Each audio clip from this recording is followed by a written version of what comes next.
Hello everyone, कैसे हैं आप लोग। उम्मीद है कि सब अच्छे से होंगे, है ना।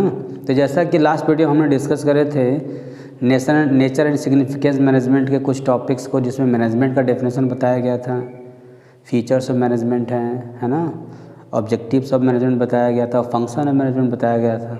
अगर आप लोगों ने अभी तक नहीं देखे हैं तो इस वीडियो के डिस्क्रिप्शन में जाइए और वहाँ पे इस वीडियो का आपको लिंक मिल जाएगा और आप देखिए, है ना।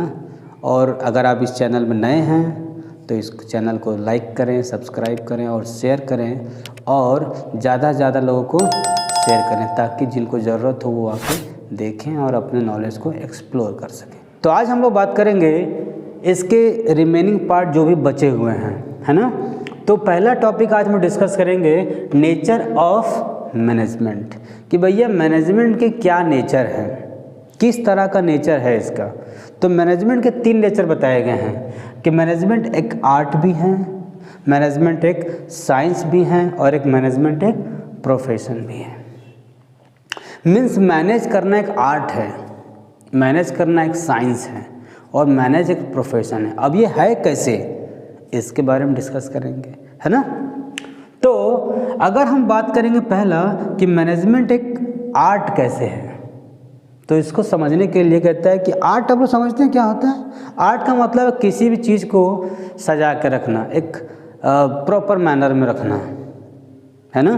तो आर्ट का मतलब होता है क्रिएटिविटी। जैसे पहला पॉइंट क्या है, आर्ट का मतलब क्या है, क्रिएटिविटी। मीन्स किसी भी चीज़ को अरेंज करके रखना, और अरेंज करना सबकी बस की बात नहीं है। बहुत कम ही ऐसे लोग होते हैं जो इसमें परफेक्ट होते हैं। जैसे पेंटिंग करना एक आर्ट है ना। क्रिकेट खेलना एक आर्ट है, प्लेइंग टेक्निक, ठीक ना। तो इसी तरह से एक क्रिएटिविटी को कहता है मैनेजमेंट, कि किसी भी चीज़ को मैनेज करना it's a very difficult task. तो मैनेजमेंट वही लोग कर पाएंगे जो क्रिएटिव होंगे, जिनके पास कोई पर्सनल स्किल होगा। स्किल का मतलब किसी पार्टिकुलर फील्ड में वो एक्सपर्ट होंगे। जैसे अगर पेंटिंग कर रहा है कोई, तो पेंटिंग करने में वो एक्सपर्ट हैं, तभी वो पेंटिंग कर पा रहे हो, क्योंकि उनके अंदर आर्ट है, एक स्पेशल क्वालिटीज़ है ना। तीसरा क्या है, परफेक्शन थ्रू प्रैक्टिस। अब जो भी उनके अंदर स्किल आया हुआ है, जो भी उनके अंदर आर्ट है, वो एक दिन में तो आया नहीं होगा।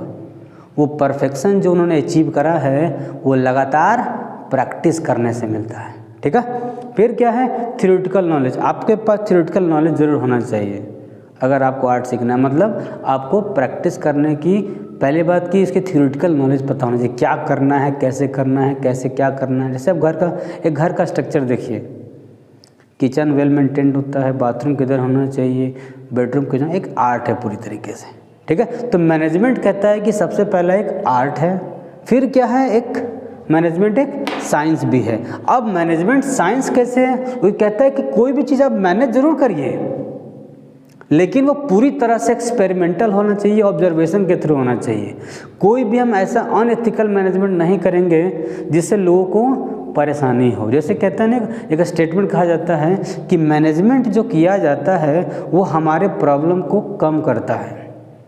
या मैनेजमेंट करने का एक और मतलब होता है, हमको बताया जाता है कि क्या आपको करना है और आपको क्या नहीं करना है, जिससे हमारे माइंड से प्रेशर हट जाता है। जैसे किसी कंपनी में आप कभी ज्वाइन करेंगे या ज्वाइन अगर किए हैं, तो वहाँ पे जाते ही आपके साथ एक ओरिएंटेशन होता है। ओरिएंटेशन का मतलब होता है फैमिलियर कराना, इंट्रो कराना। तो इंट्रो कराने के बाद आपको वर्क बताया जाता है, क्योंकि अगर आपको वर्क नहीं बताया जाएगा तो आपको पता ही नहीं चलेगा कि हमको करना क्या है। फिर आपको पूछना पड़ेगा, सर क्या करना है हमको, है ना। तो वो सिचुएशन ना हो, इसी से बचने के लिए एक ओरिएंटेशन कराया जाता है, जिसमें आपको बताया जाता है कि क्या वो करना है, क्या नहीं करना है। तो इसलिए मैनेजमेंट क्या किया जाता है, हमेशा हमारे काम को आसान करने में हेल्प करती है, ठीक है। इसलिए कहता है मैनेजमेंट साइंस है कि यहाँ पे जो भी रूल एप्लीकेबल होंगे, जो भी रूल्स अप्लाई होंगे, वो पूरी तरह से एक्सपेरिमेंटल होना चाहिए, पूरी तरह ऑब्जर्वेशन के थ्रू। कि अगर कोई परेशानी किसी पर्टिकुलर वर्क में हो रहा है तो उसका सॉल्यूशन क्या होगा। वो लगातार जब ऑब्जर्व करते हैं ये प्रॉब्लम बार बार अकर कर रहा है, तो उसको कैसे हम सॉल्व कर सकते हैं, उसके लिए क्या better policy, rules and regulation लगाने चाहिए, वही मैनेजमेंट का पार्ट है। कि हम ऐसे नहीं कि मतलब अपने से उठे चलो आज से ये करो, नहीं, अगर कोई भी वर्क से या कोई भी रूल से किसी को प्रॉब्लम हो रहा है तो उसको हम चेंज भी कर सकते हैं थ्रू ओरिएंटेशन के थ्रू ऑब्जर्वेशन के थ्रू, ठीक है ना।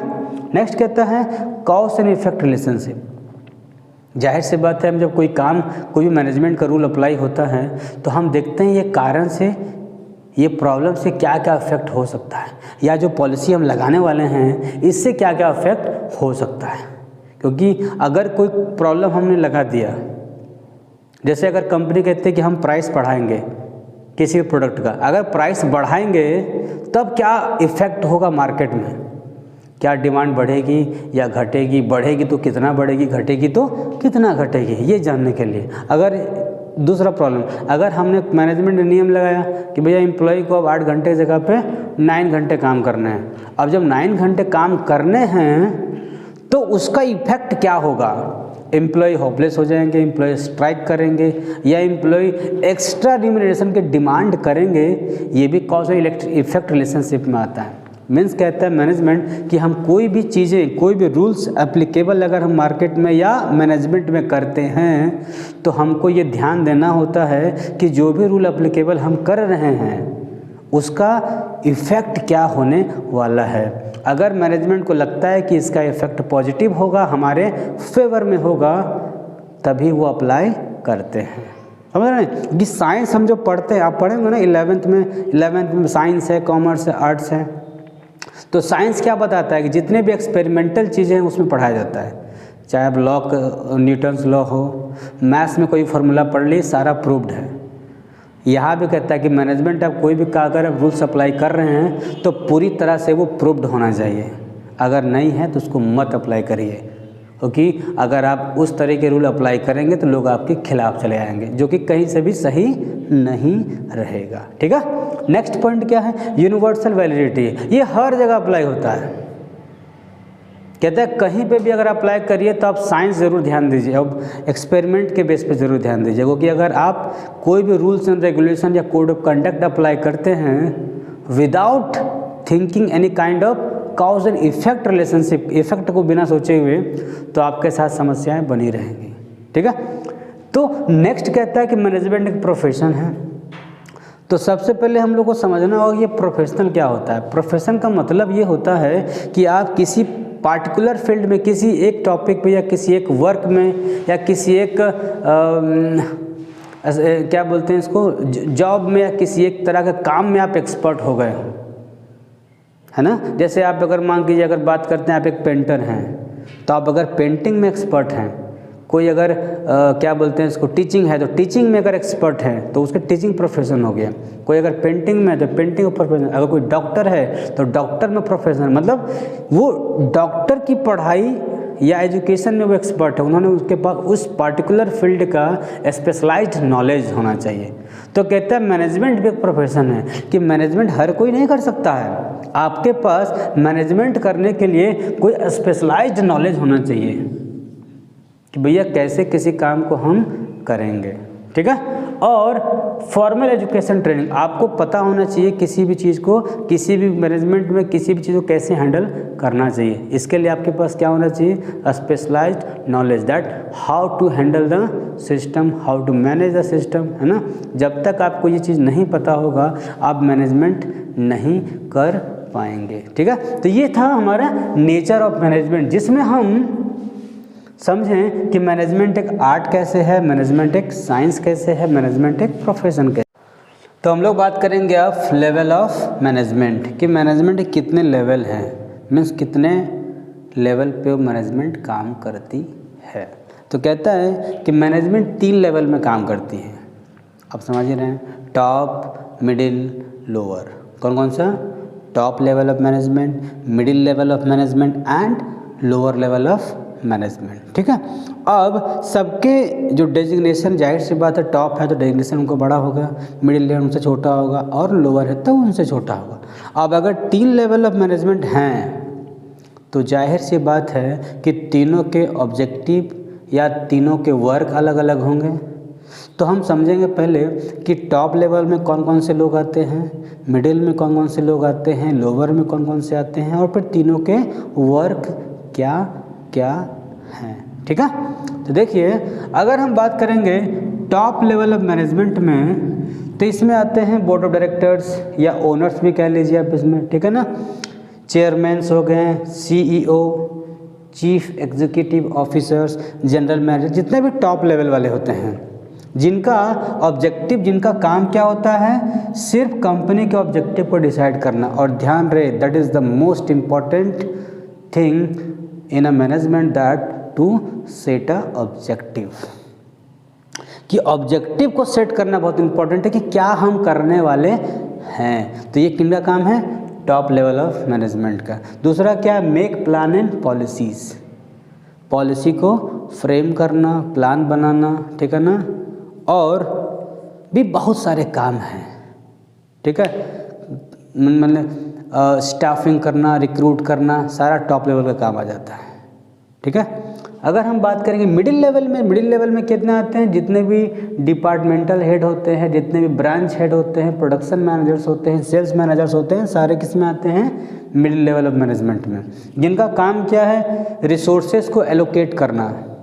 एलोकेट करना मतलब जहाँ जहाँ रिसोर्सेज जितनी नीड है वहाँ वहाँ पहुँचाना। ठीक है, फिर क्या है, रिपोर्ट टू टॉप मैनेजमेंट, जाहिर सी बात है रिसोर्स को एलोकेट करना सही जगह पे, और जितनी भी रिसोर्सेस हैं उनको सही जगह पहुंचाना, प्लस टॉप मैनेजमेंट को रिपोर्ट भी करना कि भैया काम सही चल रहा है कि नहीं, क्योंकि उनको जवाब चाहिए ना, तो उनको रिपोर्ट करते आना कि आपका सब काम सही हो रहा है। फिर क्या है, implement and development activities, implement करती हैं उसको मिडिल लेवल, और उसके डेवलपमेंट एक्टिविटीज़ को देखते रहती है हमेशा कि भैया काम हो रहा है कि नहीं। अब अगर लोअर लेवल ऑफ मैनेजमेंट की बात करेंगे तो इसमें आते हैं सुपरवाइजर, क्लर्क, फॉरमैन, है ना, जितने भी लोअर लेवल एम्प्लॉय होते हैं वो लोअर में चले जाते हैं। और इनका काम क्या होता है, कोऑर्डिनेट करना, एम्प्लॉय के साथ बातचीत करना, क्या समस्याएं हैं, ठीक है, सुपरवाइज करना एक्टिविटी को, जो भी काम फैक्ट्री में हो रहा हो उसको सुपरवाइज करना, मीन्स देखते रहना कि सारा काम ऑन टाइम हो रहा है कि नहीं, वेस्टेज कहीं ना कर रहे हैं, एम्प्लॉय कहीं टाइम पास तो नहीं कर रहे हैं, उनकी कोई समस्या है तो सुना जाएगा। ठीक है, मीन्स क्या करना, उनकी एक्टिविटी को सुपरवाइज करना। ठीक, नेक्स्ट क्या है, report to the middle management.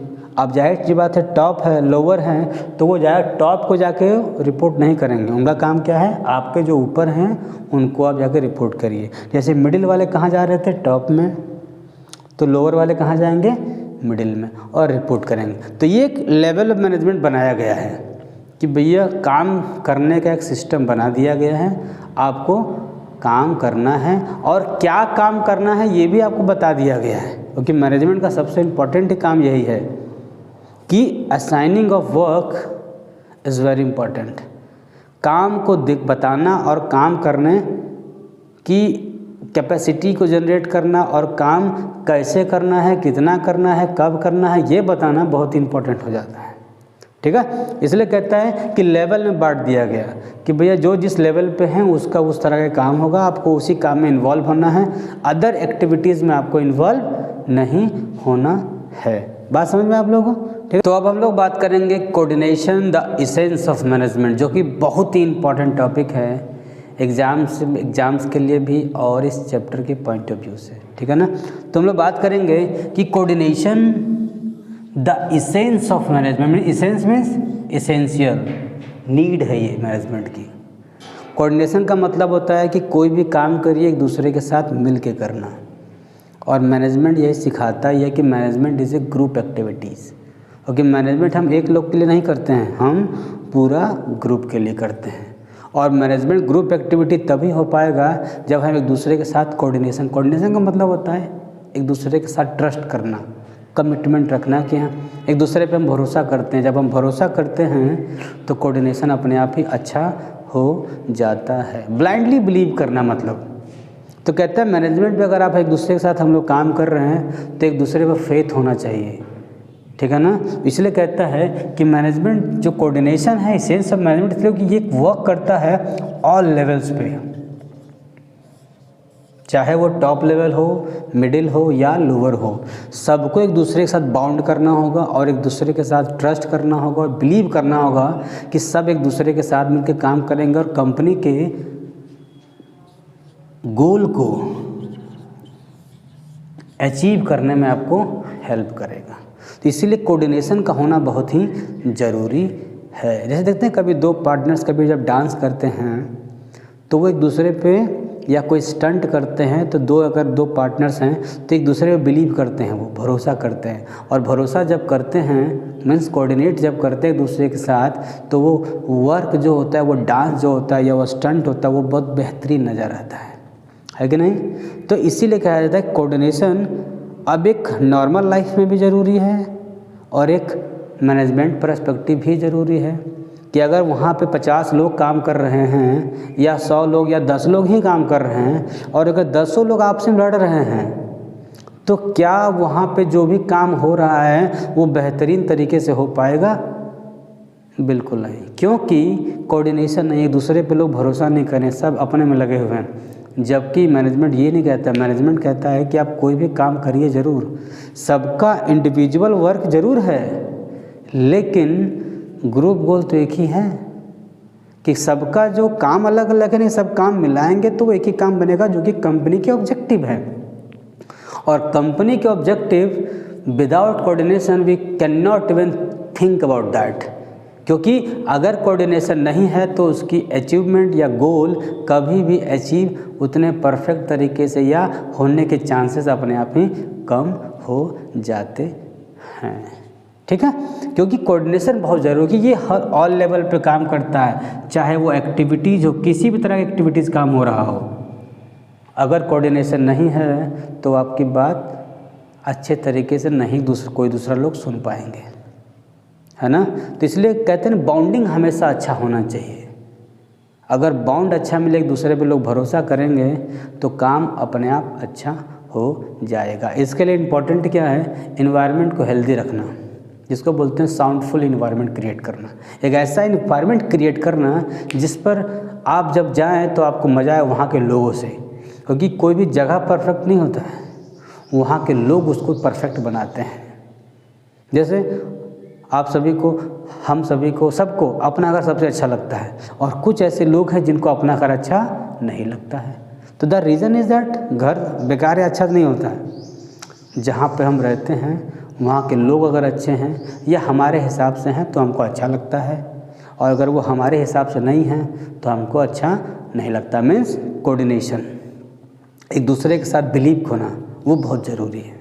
ठीक है, तो मैनेजमेंट भी कहता है कि कोऑर्डिनेशन जो हमारे लिए है वो बहुत ही इसेंशियल है, ज़रूरत है, हमारी बेसिक नीड्स है वो। अगर वो नहीं होगा तो हम कभी भी एक बेटर मैनेजमेंट की कभी भी उम्मीद नहीं कर सकते हैं, क्योंकि चाहे आप कितना ही अच्छा क्यों ना प्लानिंग कर लें, चाहे आप कितना ही अच्छा ऑर्गेनाइजिंग कर लें, चाहे आप कितना ही अच्छा डायरेक्टिंग कर लें, चाहे आप कितना ही अच्छा कंट्रोलिंग कर लें, चाहे आप कुछ भी कर लें, without the good coordination we can not achieve the goal in the right time. It's a very difficult task. ठीक ना, इसलिए कोऑर्डिनेशन बहुत ही ज़्यादा ज़रूरी है। तो हम लोग अब बात करेंगे फीचर्स ऑफ कोऑर्डिनेशन। अभी जैसे कि हमने बताया कि कोऑर्डिनेशन बहुत ही इम्पॉर्टेंट फैक्टर्स या टर्म है जो किसी भी मैनेजमेंट में या किसी भी घर में या किसी, कहते हैं कि चाहे वो मैनेजमेंट हो या किसी कोई बिजनेस हो, चाहे कोई इंडिविजुअल हो, ये यूनिवर्सली है। क्योंकि ज़रूरी नहीं कि फर्म में ही कोऑर्डिनेशन अच्छा होना चाहिए, आपके घर में भी कोऑर्डिनेशन अच्छा होना चाहिए, है ना।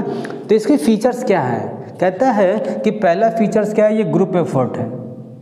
कोऑर्डिनेशन तभी होता है जब ग्रुप एफर्ट करना होता है, जब कोई भी टीम को मिलकर काम, जैसे क्रिकेट की टीम है, अगर विराट कोहली हर मैच में सेंचुरी मारेगी तो इंडिया जीतने के चांसेस उतने ज़्यादा नहीं है जब तक कि पूरा टीम एफर्ट नहीं करेगी।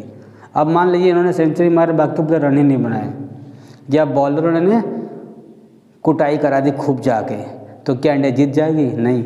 वन प्लेयर का वो गेम है ही नहीं, ये ग्रुप एफर्ट है। जब तक कि पूरी टीम एक दूसरे के साथ मिलके कि हाँ हम आपके साथ हैं, तब तक टीम जीत नहीं सकती है। ठीक ना, तो कहता है ये ग्रुप एफर्ट है। दूसरा क्या, यूनिटी ऑफ एक्शन। बताए थे कि ये यूनिटी ऑफ एक्शन है, कि सब लोग मिलकर एक काम को करने की इच्छा जताते हैं और दूसरे के साथ ट्रस्ट करते हैं, तभी यूनिटी ऑफ एक्शन हो पाएगा। क्योंकि अगर यूनिटी ऑफ एक्शन नहीं हो पाएगा, क्योंकि रीज़न है कि अगर मान लीजिए 10 लोग हैं और 10 लोग का मोटिव अलग अलग है, कुछ लोग ये कर रहे हैं, कुछ लोग वो कर रहे हैं, एक दूसरे के साथ सपोर्टिव नहीं है, लग रहा है कि वो जीत जाएगा तो हमको क्या मिलेगा, इस तरह की भावनाएं दिमाग में नहीं होनी चाहिए। आप जो भी काम करिए आप यूनिटी के साथ करेंगे तो उसका जो रिजल्ट मिलेगा वो हमेशा अच्छा मिलता है और वो मैनेजमेंट के लिए बहुत ही इंपॉर्टेंट हो जाता है, ठीक ना। नेक्स्ट क्या है, कंटिन्यूअस प्रोसेस। ये हमेशा होता रहता है, एक कंटिन्यूअस प्रोसेस है, क्योंकि ये हमेशा होगा। आपको लगातार कोऑर्डिनेशन करना होगा, ये नहीं कि आज भाई भाई हैं और कल लात मार के निकाल दे, ऐसा नहीं है। आपको कंटिन्यूअस करना पड़ेगा, है ना, सेल्फिश बनना पड़ेगा, सेल्फलेस काम करना पड़ेगा, दूसरे के साथ मिल के काम करना पड़ेगा, है ना। नेक्स्ट कहता है अचीव द ऑर्गेनाइजेशनल गोल। अगर कोऑर्डिनेशन अच्छा है तभी हम ऑर्गेनाइजेशन गोल को अच्छे से या परफेक्टली तरीके से ऑन टाइम पे कम रिसोर्स के साथ अचीव कर पाएंगे, क्योंकि कोऑर्डिनेशन अगर अच्छा हुआ तो, अगर नहीं हुआ तो टाइम का वेस्टेज होगा और साथ ही साथ हमारे साथ और भी समस्याएं हैं कि एलिमिनेशन ऑफ रिसोर्स को अच्छे तरह यूटिलाइज नहीं कर पाएंगे, टाइम को मैनेज नहीं कर पाएंगे, इफ़िशियंसी नहीं हो पाएगी हर एक एम्प्लॉय की, सब दूसरे के साथ मतलब सपोर्ट नहीं करेंगे, है ना। तो बहुत ही ज़रूरी है कोऑर्डिनेशन का अच्छा होना हर लेवल पे, हर फंक्शन में, चाहे वो प्लानिंग का टाइम हो, ऑर्गेनाइजिंग का टाइम हो, स्टाफिंग का टाइम हो, डायरेक्टिंग का टाइम हो या कंट्रोलिंग का टाइम ही क्यों ना हो, है ना। बहुत ही इम्पॉर्टेंट ये टर्म है, क्योंकि कोऑर्डिनेशन अगर नहीं हुआ, जैसे कि आप समझिए आपका एग्ज़ाम आने वाला है, अगर आपने बुक के साथ कोऑर्डिनेशन अच्छे से नहीं बना पाया या रिलेटेड टीचर के साथ आपने कनेक्टिविटी नहीं बना पाया तो आपका रिजल्ट बेकार हो सकता है। तो इम्पॉर्टेंट क्या है कि अभी हम बुक के साथ कोऑर्डिनेट हो जाए, उसको भाई बना लें, दोस्त बना लें, यार बना लें, भैया तो आ जा मेरे पास। जब तक कोऑर्डिनेशन हम अच्छे से क्रिएट नहीं कर पाएंगे तब तक हमको अच्छा रिजल्ट नहीं मिल सकता है, ठीक है। तो सबसे इम्पॉर्टेंट क्या है कि आपको कोऑर्डिनेशन करना होगा। उन टीचर के साथ जिस सब्जेक्ट के वो टीचर हैं उनसे कंसल्ट करिए, उनसे मिलिए, उनसे बात करिए, समझने की कोशिश करिए और अभी नया मत पढ़िए, जो पढ़े हैं उसी पे फोकस करिए और उसी में अच्छा करने की कोशिश करिए, ठीक है। तो आज के लिए इतना ही। ये पूरा नेचर एंड सिग्निफिकेंस मैनेजमेंट का पूरा चैप्टर कंप्लीट हो गया आज। तो इस चैनल के साथ बने रहिए, लाइक करिए, शेयर करिए, जितने भी लोगों को आप पहुंचा सकते हैं पहुंचाइए, क्योंकि जिनको नीड है उनको ये वीडियो मिलना चाहिए ताकि वो बीएसटी में अपने चैप्टर्स को कवर कर सकें, है ना। और सब्सक्राइब करिए, और अगर कोई भी समस्या उस चैप्टर से रिलेटेड हो तो कमेंट ज़रूर करें, है ना। तब तक के लिए थैंक यू।